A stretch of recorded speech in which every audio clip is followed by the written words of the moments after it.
बिस्मिल्लाहिर्रहमानिर्रहीम। अस्सलाम वालेकुम वरहमतुल्लाह। मैं हूँ हकीम रज़ा इलाही और आप देख रहे हैं हकीम रज़ा इलाही यूट्यूब चैनल।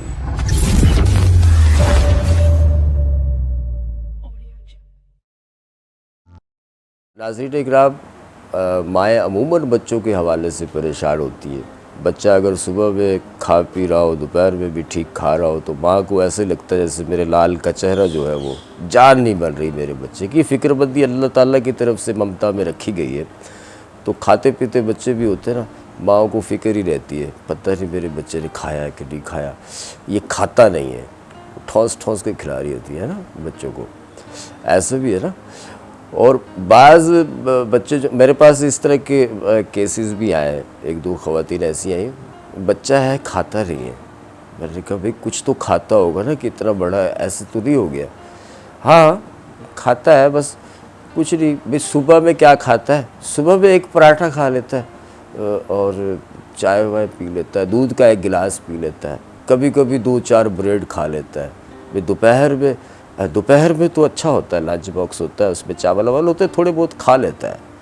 अच्छा, ये तो एक फ़ितरी चीज़ है, वो अल्लाह ताला ने रखी हुई है। माएँ वैसे फ़िक्रमंद रहती हैं औलाद के हवाले से, और अल्लाह ताला ने नस्ल इंसानी की बका के लिए और इंसानी वजूद को कायम व दायम रखने के लिए ममता में, इंसान के अलावा भी ममता के अंदर अल्लाह ताला ने ये शिद्दत की मोहब्बत पैदा की हुई है, पैदा फरमाई हुई है कि वो अपने बच्चों से मोहब्बत करे और उनको एक सेहतमंद और तनोमंद जो है वो फ्यूचर में ज़िंदगी दे सके। तो ये एक ज़िम्मेदारी होती है। अगर ये मोहब्बत ममता वाली ना होती तो मेरा ख़्याल है कि फिर आजकल तो आपने देखा होगा, थोड़ा चल रहा होता है ना, बच्चा इधर रो रहा है, अम्मी मोबाइल में लगी हुई है ना, मैसेज देख रही है, फेसबुक चल रहा है इधर। तो आजकल का माहौल देखा है आपने, थोड़ी बेफिक्रियाँ बढ़ गई हैं। अब ये होता है कि ग़ज़ाइयत को पूरा करने के लिए अमूमन जो है सप्लीमेंट टाइप की चीज़ें ज़्यादा इस्तेमाल कराई जाती है बच्चों को, जिसमें आजकल ऐड भी आ रहे हैं। आपने माशाल्लाह से टीवी पे देखे होंगे, सोशल मीडिया पे देखे होंगे, बहुत सारे ऐसे ऐड आ रहे हैं जिसके खाने से बच्चों की जो है वो हड्डियाँ मज़बूत होंगी, इसके पीने से जो है वो आपको जितनी मिनरल्स और विटामिन्स चाहिए ग्रोथ के लिए, ज़हनी जिस्मानी नशोनुमा के लिए, वो तमाम की तमाम चीज़ें इस ड्रिंक में मौजूद हैं। अब आसानी ये हो गई है कि आप बाज़ार से डब्बा मंगा लें और एक चम्मच घोल के बच्चे को पिला दें, बस उसके अंदर सारी चीज़ें पूरी होगी। अब बरी ज़िम्मा हो गया काम। पहले ये होता था कि मखसूस किस्म की खुराकें बनाई जाती थी, जैसा कि बच्चे अगर जहनी तौर पे बच्चा कमज़ोर है तो उसके लिए जैसे बादाम है, कुछ चार मगज़ है, इस तरह की चीज़ें जो है वो माएँ बनाती थी ताकि बच्चा जो है वो जहनी नशोनुमा बच्चे की सही हो और बच्चे का हाफ़ज़ा सही हो। ख़ुसूसन जो हिफ्ज़ करने वाले बच्चे थे या मेहनती थे तो माएँ उनके लिए सप्लीमेंट ख़ुसूसन घर पे बनाया करती थी। अब वो सिस्टम नहीं है, अब वो रिवाज नहीं है। अब ये है कि आप टॉनिक ले लें, डब्बा लें, उसमें से थोड़ा सा सप्लीमेंट निकालें, पानी में हल करें और बच्चे को पिला दें, समझें आप बरी व ज़िम्मा हो गए। पैसा खर्च कर दें लेकिन मेहनत ना करें। बहरकैफ़ ऑर्गेनिक चीज़ ऑर्गेनिक होती है और हमें उस तरफ आना होगा। दूसरी बात ये कि आजकल आपने देखा होगा कि बहुत सारे बच्चे ऐसे हैं जो वाक़ईतन जो है वो वीक हैं, कमज़ोर हैं, जिनमें यानी ज़हनी तौर पे कमज़ोर हैं या उनकी जो जिस्मानी साख्त है एज के लिहाज से, जो उम्र है एज के लिहाज से, फ़र्ज़ करें कि बच्चा 20 साल का है लेकिन वो दिखने में ऐसा आ रहा है जैसे 13-14 साल का। उसकी बुनियादी वजह उसका जो बॉडी स्ट्रक्चर है वो मुकम्मल तो है लेकिन उसकी साख्त ऐसी नहीं है, उसकी नशोनुमा ऐसी सेहतमंद नहीं है कि वो वाकई 20 साल का लग रहा हो।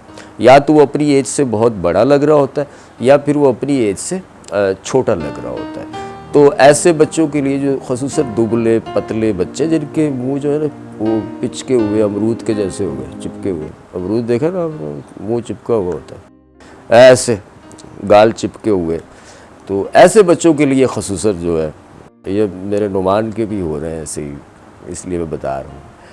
तो ऐसे बच्चों के लिए आजकल अल्लाह ताला ने जो है एक बहुत अच्छा फल दिया हुआ है हमें, जिसका नाम है सेब। सेब जो है इस वक्त जब भरपूर मौसम होता है तो अमीर और गरीब दोनों की दस्तरस में होता है, वरना ये 2-3 महीने के बाद फिर अमीरों की दस्तरस में होता है, गरीब के लिए सेब आसेब बन जाता है। फिर गरीब सेब नहीं खा सकता। तो अभी सेब मार्केट में भरपूर मौजूद है। आप 1-2 सेब लें, उसको कद्दूकश करें, अच्छी तरह से धो के उसको कद्दूकश कर लें। कद्दूकश करके अब आप उस पर काला नमक डालें, काली मिर्च डालें, अगर मिर्च अच्छी लगती है, वरना तो उसमें लाहौरी नमक थोड़ा सा डाल दें और या काला नमक डालें। काला नमक डाल के अब आप उसमें शहद शामिल कर सकते हैं 1 चम्मच के करीब, अगर करना चाहें। नहीं तो ग्लूकोज़ जो है उसका पाउडर आम बाज़ार से मिल जाता है। 1-2 चम्मच ग्लूकोज़ का पाउडर इसमें आप अच्छी तरह से हल करें, बड़ा अच्छा जायका बन जाएगा। ये सुबह नाश्ता है। नाश्ते में यानी कि आप पेट भर के ये खाना है और इस खाने के बाद आप 1 गिलास आधा गिलास दूध का जितना आप पी सकते हैं उतना पी लें।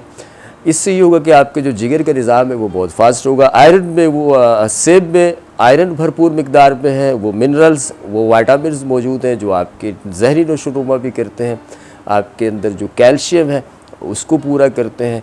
और ख़ुसूसन ऐसे बच्चे जिनको डार्क सर्कल होते हैं, रात को देर से सोते हैं, सुबह उठते हैं, सारी रात पबजी खेलते रहते हैं, ऐसे बच्चे भी जो है उनकी आँखों के नीचे सर्कल आ जाते हैं। उन सर्कल्स को दूर करने के लिए भी ये नुस्खा इंतहाई मुफीद है और ये ग़िज़ाई नुस्खा है, इसमें कोई दवाई तो है नहीं, पैसे तो आपके लग रहे नहीं है ना, थोड़ी सी मेहनत है वो कर लें।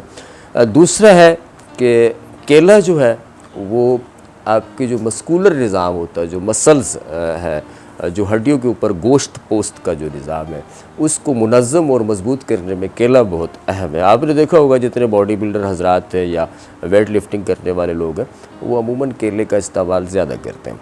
केला जो है वो भी आपकी सेहत के लिए अच्छा होता है। अब होता है मसला सिर्फ खाने का जो तरीक़ाकार है, जैसे मैंने सेब का बताया आपको कि सेब के खाने का ये तरीका है, अगर इस तरह से खाएँगे तो वो आपको मोटा करेगा, अगर आप वैसे ही खाएँगे तो वो मोटा नहीं करेगा आपको, आप वैसे ही रहेंगे। इस तरह से खाएंगे जिस रूटीन से मैं बता रहा हूँ, इस तरह से खाएंगे तो आप मोटे हो जाएंगे।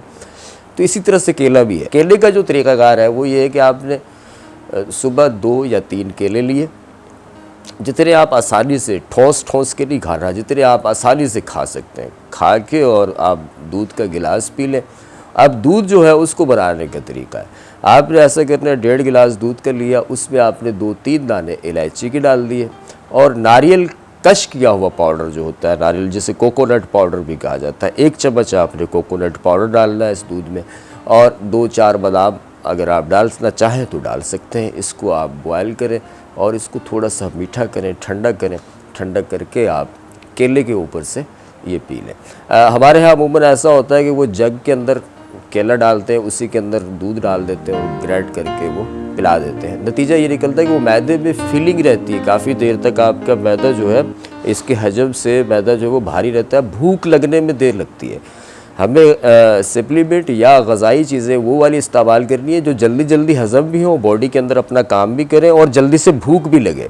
अगर भूख लगेगी तो सेहत बनेगी ना, तो इससे भूख भी अच्छी लगेगी। चूँकि इसमें इलायची है तो इलायची जो है वो बेहतरीन हाजिम है, हज़म करने वाली चीज़ है।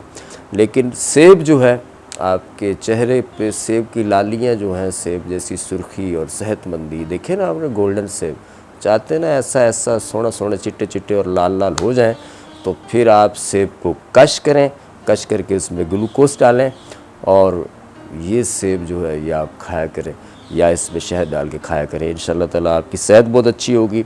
चेहरे पे 40 दिन के इस्तेमाल से ये गारंटी है मेरी कि 40 दिन के इस्तेमाल से जो सेब की सुर्खियाँ हैं वो आपके चेहरे पे कुछ न कुछ झांकने लगेंगी और आपके लीवर का निज़ाम, मैदे का निज़ाम ये भी ठीक होगा और जिस्म एक्टिव होगा, जिस्म में एक्टिविटी आएगी, चुस्ती फुर्ती ये चीज़ें पैदा होंगी, ये काहली सुस्ती, ये मरियलपन जो है आपका ये ख़त्म हो जाएगा। वीडियो अच्छी लगे तो शेयर कीजिएगा, बेल आइकॉन के बटन को दबाइएगा, दुआओं में याद रखिएगा। अल्लाह निगहबान।